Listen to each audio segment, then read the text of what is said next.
The Chesterton Academy has 6 hallmarks. 6 primary ways that you can tell us apart from almost any other school.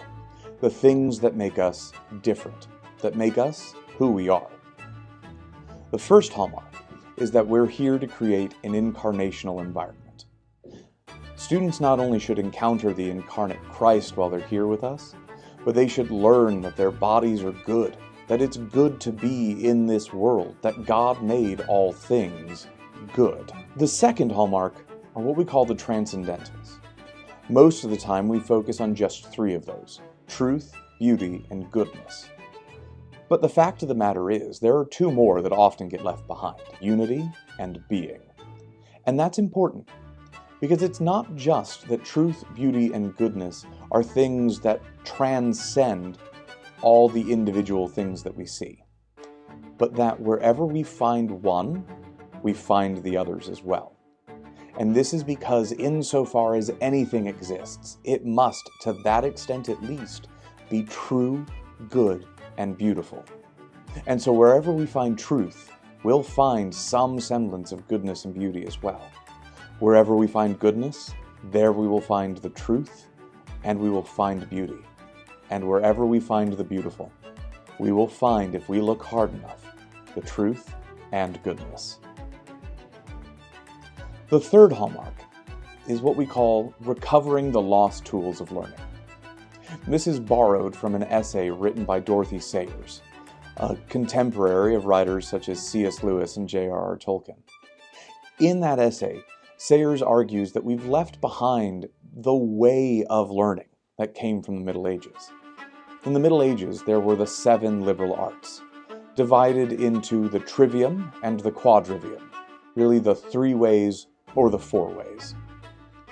The 3 ways, the trivium, is what Sayers focuses on in that essay: grammar, logic, and rhetoric. These were not, for people in the Middle Ages, separate, discrete disciplines. Rather, they were modes of learning, how we engage a discipline or a subject. First, we have to understand its grammar. What is the language that is used? How do we understand it? Then comes the logic or dialectic level. At that level, now we're taking the grammar and we're beginning to put it together. We're beginning to see how different combinations work together and how some don't work together at all. And then finally comes the rhetoric stage, where we can take what we've learned from the grammar and from the logic, and now we can apply it. Now we can present it, and present it in ways that engage with either its truth or its lack of truth. The fourth hallmark of a Chesterton Academy is that we're here to create a joyful learning environment. Joy is absolutely essential to the Chesterton Academies. We are, after all, a joyfully Catholic classical high school. Joy, however, isn't just a feeling. It's a fruit of the Spirit. It's a disposition, a lens through which we look at the world around us.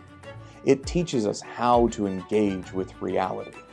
That reality ought not to be seen as one of dreariness or drudgery or despair, but that there is hope. Of course, it doesn't mean that everything is all sunshine and rainbows, or that we'll always be smiling and laughing.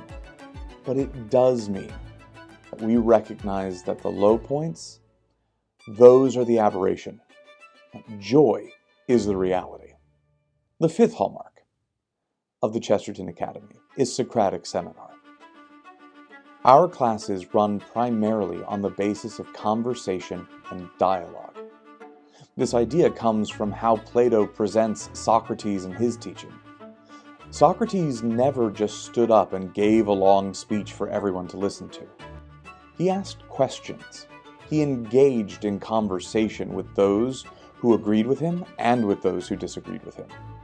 We want our students to learn not only how to converse, but that only by conversation can we truly come at the deep things in life. And finally, the sixth hallmark of the Chesterton Academy is the wit and wisdom of our patron, G.K. Chesterton. Chesterton is a wonderful model to pick for a classical school like ours. Not only was he a devoted Catholic, but he was a lifelong learner who wanted to see the truth, goodness, and beauty in everything, who was more than willing to converse and dialogue and even become friends with those who most vociferously disagreed with him. He also embodied that sense of joy, that joviality that we hope to impart to our students. Without Chesterton, this school would be like so many others. But instead, by having him as our patron, we have that ability to help our students see that the most extraordinary things in life are the most ordinary. That the most uncommon thing is the most common. That heresy is more mundane and boring than the excitement and beauty that is orthodoxy.